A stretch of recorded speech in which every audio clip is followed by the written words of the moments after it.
kata Shin Tae-yong setelah mulai tugas di Songnam FC. Pelatih timnas Indonesia, Shin Tae-yong, mulai bekerja bersama Songnam FC. Shin sebelumnya ditunjuk sebagai Ketua Komite Penasehat Songnam FC. Dia akan bertugas dalam sektor pengelolaan pemain dan klub. Sosoknya cukup dekat dengan Songnam karena dia jadi salah satu pemain legenda di sana. Shin Tae-yong berharap Songnam FC segera bisa naik kasta. Saat ini tim yang bermarkas di Songnam Tancheon Sports Complex ini berada di divisi kedua Liga Korea. Semua pemain dan staf dalam masa persiapan menyambut musim baru dengan pemusatan latihan di Thailand. Para pemain Songnam FC, satu-satunya tim sepak bola di kota Songnam, berjuang keras di Thailand untuk memenangkan promosi ke divisi utama, kata Shin Tae-yong dilansir dari laman Songnam Ilbo. Pelatih berusia 53 tahun ini menambahkan, selain fokus promosi mereka harus bisa menjaga kedekatan dengan fan, terutama anak-anak dan keluarga agar semua pihak bisa memberikan dukungan langsung ke stadion. Apalagi, Songnam FC adalah perwakilan kota Songnam di Liga. Musim ini, tim akan menargetkan untuk memenangkan promosi ke divisi utama. Klub akan memberikan perhatian lebih pada anak-anak penggemar keluarga, dan pahlawan nasional, serta akan dengan penuh semangat mendukung mereka di stadion, dengan harapan dapat memberikan kegembiraan bagi warga Songnam. Tambahnya, mantan pemain timnas Korea Selatan ini menilai Songnam harusnya berada di kasta tertinggi.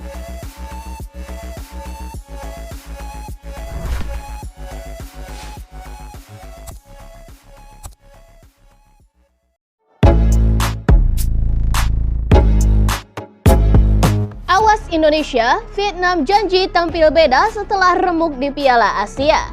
Timnas Vietnam diyakini akan tampil beda alias menjadi lebih kuat saat menghadapi Timnas Indonesia dalam laga back-to-back kualifikasi Piala Dunia 2026 zona Asia pada Maret mendatang. Pasalnya, setelah tumbang dari Timnas Indonesia di fase grup Piala Asia 2023 pada Januari lalu, The Golden Star Warriors kembali diperkuat oleh para pemain andalan yang sebelumnya absen karena cedera. Vietnam akan bertandang ke markas Timnas Indonesia dalam matchday ketiga grup F putaran kedua kualifikasi Piala Dunia 2026 zona Asia. Pertandingan ini akan berlangsung di Stadion Utama Gelora Bung Karno, Senayan, Jakarta pada hari Kamis 21 Maret mendatang. 5 hari berselang, giliran Timnas Indonesia yang akan bertandang ke markas Vietnam, tepatnya di Stadion Nasional Mai Dinh pada 26 Maret mendatang. Dua laga tersebut akan menjadi ulangan fase grup Piala Asia 2023, di mana Timnas Indonesia berhasil mengalahkan pasukan Philippe Troussier dengan skor tipis 1-0. Kekalahan dari Indonesia saat itu membuat Vietnam menjadi tim pertama yang rontok, alias tersingkir dari kancah Piala Asia 2023 yang berlangsung di Qatar. Namun, kekuatan Vietnam jelang kualifikasi Piala Dunia 2026 zona Asia dinilai akan lebih baik dibandingkan saat gagal total di Piala Asia 2023. Hal itu diyakini media Vietnam Bongda berdasarkan perkembangan para pemain andalan The Golden Star Warriors yang mulai pulih dari cederanya setelah absen di Piala Asia 2023 yang lalu.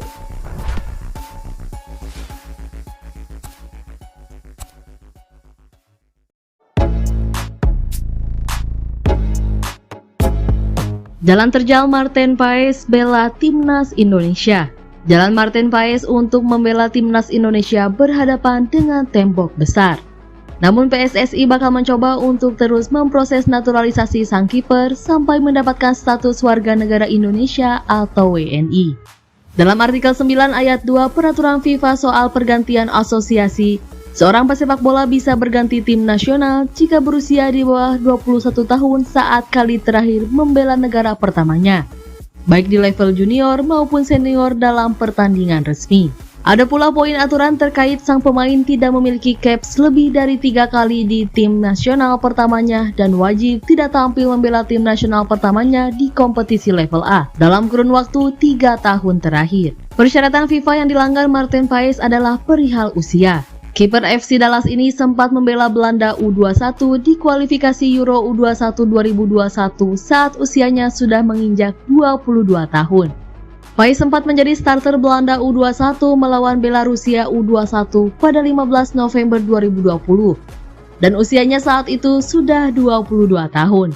Situasi itu bikin Pais tak lagi memenuhi syarat artikel 9 ayat 2 peraturan FIFA soal pergantian asosiasi.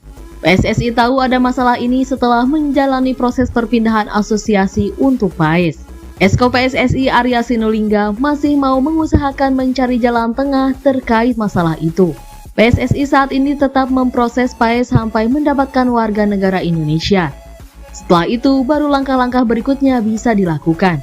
Jadi tahapan-tahapan apakah kita berunding atau melakukan proses-proses yang sudah sesuai dengan ketentuan FIFA akan kita lakukan. Tapi dengan syarat Pais harus tetap diproses sampai WNI.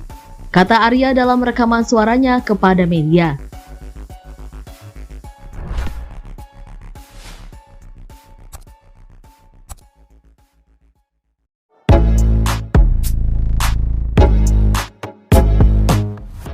Sinteyong diminta ikuti gaya Pep Guardiola.